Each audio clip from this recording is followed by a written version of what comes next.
Special है क्योंकि जो हमारी गेस्ट है वो एक वर्ल्ड चैंपियन है। उनका नाम है पूजा तोमर।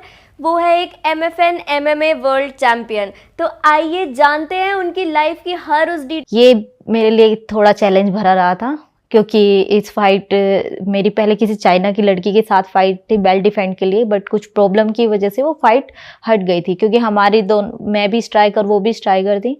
और बट जैसे ही मुझे 1.5 मंथ पहले पता चलता है कि पूजा नहीं, आपकी रशियन से फाइट है, और वो रशियन एक तो मुझसे इतनी लंबी थी, हाइट में बहुत ज़्यादा लंबी, और मतलब फिर आपकी कितनी और उनकी कितनी होगी? मेरी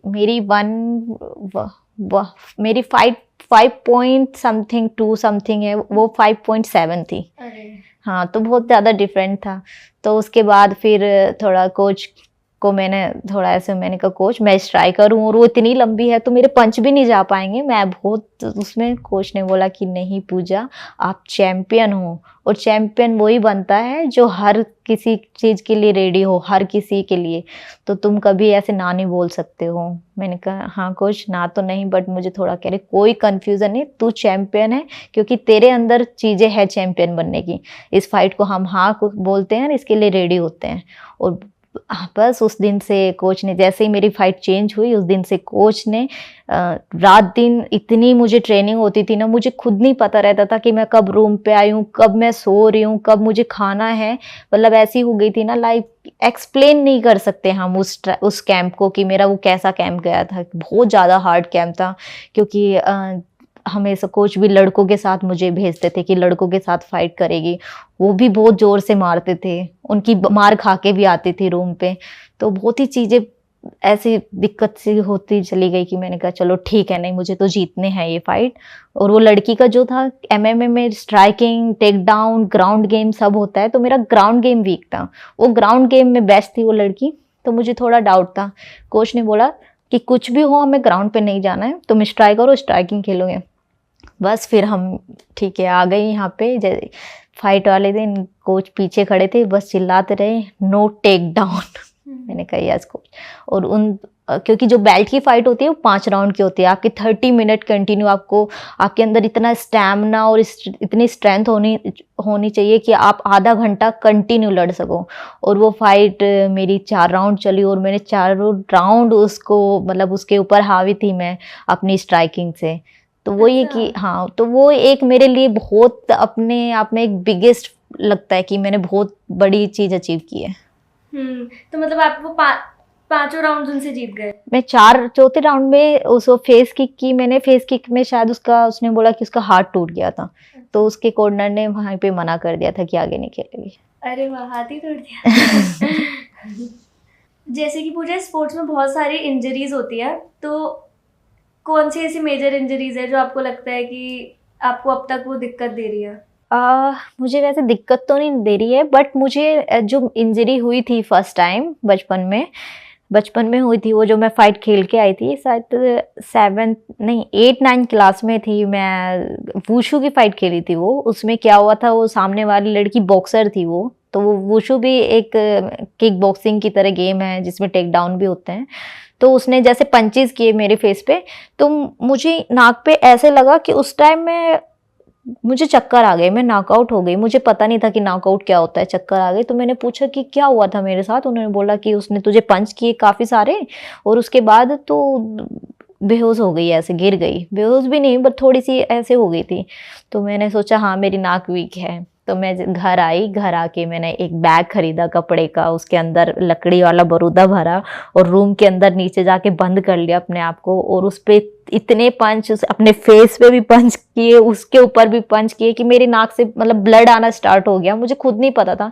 मेरे अंदर हमेशा बचपन से इतना एग्रेशन रहा ना, मैंने किसी चीज से अगर मैं लूज हुई ना, तो मुझे ऐसा लगा कि मैं हारी क्यों हूँ। हमेशा ये क्वेश्चन चलता रहा कि मैं क्यों हारी हूँ, किस कारण से हारी हूँ, और उस कारण से अगर हारी हूँ तो मुझे उसे खत्म करना है। और उसमें मैंने इतने पंच मारे कि मेरे नाक से ब्लड आता रहा।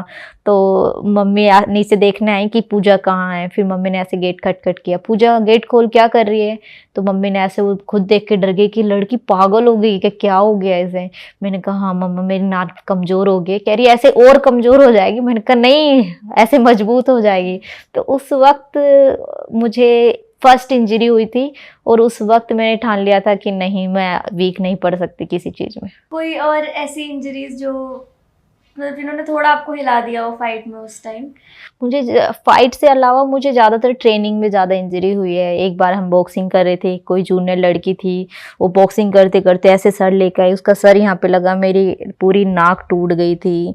तो इंजरी तो एमएमए में काफ़ी सारी है जो लग हुई है मुझे, बट थोड़ी ये मुझे सीरियस हो गई थी। मतलब फाइट में तो, मेन फाइट में तो आप सिर्फ मारते ही हो, ट्रेनिंग में ही हुई है injury हाँ, जो। ज़्यादातर ट्रेनिंग में हुई है। तो पूजा, जैसे जब आपकी ये फाइट्स होती हैं तो फाइट से पहले आप किसे याद करते हो? क्या आपके रिलीजियस बिलीव्स क्या हैं? क्योंकि जब हम ऐसे किसी स्पोर्ट्स में होते हैं तो हमारे लिए बहुत ज़रूरी होता है कि हम डिवाइन पावर में माने। इनफैक्ट मुझे तो ऐसा लगता है जब भी कोई इंसान लाइफ में थोड़ा भी किसी भी चीज़ में आगे बढ़ता है तो उसका विश्वास बढ़ने लगता है भगवान को लेकर, डिवाइन पावर को लेकर। क्योंकि हमें हमेशा ऐसा लगता है कि मेहनत शायद बहुत लोग कर रहे हैं, बट अगर हम आगे बढ़ रहे हैं तो कोई तो शक्ति हमें कंट्रोल कर रही है, राइट? तो आप किस चीज़ में आप मानते हो? हाँ, मैं जीसस को फॉलो करती हूँ, बट क्या है कि सोशल मीडिया पे लोग, अगर मैं उन्हें जीसस बोल देती हूँ, उन्हें ऐसा लगता है ये तो कन्वर्ट हो गई है, क्रिश्चियन बन गई है, इसे पैसे दे दिए। ऐसा नहीं है, मैं हिंदू हूँ, मैं पूजा तोमर हूँ और मैं जैसे पहले थी बिल्कुल ऐसे ही आज हूँ। बट ये थोड़ा सा मुझे ऐसा लगा कि मैं पहले से भी बहुत मानती हूँ, सारी चीज़ों को मैं मानती हूँ, बट जैसे मैं बैठ के खुद से एक मेडिटेशन की बात की तो मैंने कहा कि हाँ, मैं प्रेयर करके देखती हूँ ऐसे क्या है। बट हाँ, जब भी मैंने मांगा है ना, बिल्कुल विश्वास से, और मेरी फाइट में तो 99 नहीं 100% ऐसा हुआ है कि मुझे मांगने से पहले ही मिला है। और जो चीज़ें मैंने ज़बरदस्ती मांगी है वो मेरे लिए कभी सही हुई नहीं है।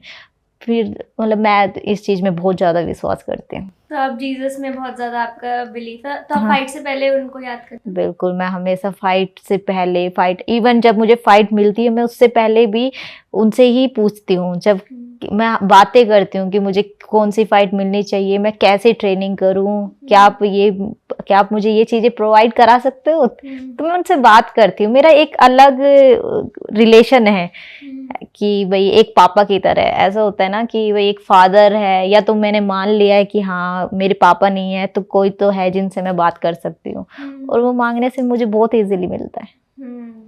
आपकी मेहनत भी बहुत ज़्यादा है। एक बात बताओ, जब आप उस रिंग के अंदर होते हो तो तब क्या चल रहा होता है दिमाग में? मतलब आप जैसे जब आप उतर कर आते हो और आप रिंग में घुस रहे होते हो, फिर आप जब रिंग के अंदर होते हो और बाहर आ रहे होते हो, मेंटल स्टेट क्या होता है तीनों टाइम में? ये बहुत अलग लेवल होता है। ये मतलब आपको मेंटली बहुत स्ट्रॉन्ग होना पड़ता है इस चीज़ के लिए। आप कितनी भी ट्रेनिंग कर रहे हो, कुछ भी कर रहे हो, लेकिन एक जब हर स्पोर्ट्स की मैं रेस्पेक्ट करती हूँ, बट जो एमएमए एक स्पोर्ट्स है ना, आपको पता है कि आप एक केज के अंदर जाओगे, आपको मार खानी भी है, क्योंकि ऐसा नहीं है कि आप वन साइड फाइट खत्म कर दोगे। अब अगर एक अच्छे लेवल पे आते हो तो आपको अपोनेंट भी अच्छा ही मिलता है, ऐसा नहीं है। तो इसीलिए वो मार खाने के लिए एक मेंटली स्ट्रोंग होना बहुत ज़रूरी है। और जब आप एक फाइट रूम से उस केज तक जाते हो, आपको पूरा ऑडियंस देखता है, पूरा आपको पता है कि लाइव टेलीकास्ट हो रहा है, सब लोग आपको इस फाइट के लिए देखने जा रहे हैं, तो मेंटली बहुत स्ट्रोंग होना पड़ता है। लेकिन जब आप फाइट के अंदर आ जाते हो, मैं तो अक्सर ऐसा करती हूँ, मैं हमेशा अपने अपोनेंट के आई कांटेक्ट करती हूँ, क्योंकि वो चीज़ें मुझे अपने आप में बहुत स्ट्रॉन्ग करती है। मैं आई कांटेक्ट नहीं हटाती। मुझे ऐसा लगता है कि जितना मैं उसको देखूंगी ना, क्योंकि मैं उसकी आंखों से पढ़ लेती हूँ कि हाँ ये कितना वीक होता जा रहा है। तो आप आंखों से डराते हो? ज्यादातर मेरा यही रहता है। फिर जीतने के बाद जब आपका इंटरव्यू वगैरह होता होगा बाहर आकर, तो उसमें भी आप उसी स्टेट में होते हो क्या जो रिंग के अंदर होता है, या फिर तब खुशी? हाँ नहीं, तब तो एकदम रिलैक्स हो जाता है। ऐसा लगता है कि हाँ बहुत सारी चीजें थी, खत्म हुई है, बिल्कुल रिलैक्स और एक खुशी वाला माहौल होता है। पर तब जो आपको चोट लगती होगी उसमें तो डेफिनेटली दर्द हो ही रहा होता होगा ऑल दिस व्हाइल? सीरियसली, चाहे मैं वो फाइट जीतती हूँ चाहे हारती हूँ, बट मुझे वो कभी फील नहीं हो, मतलब वो पेन होता है ना आपको, एक जीत के बाद ना वो पेन में भी खुशी होती है।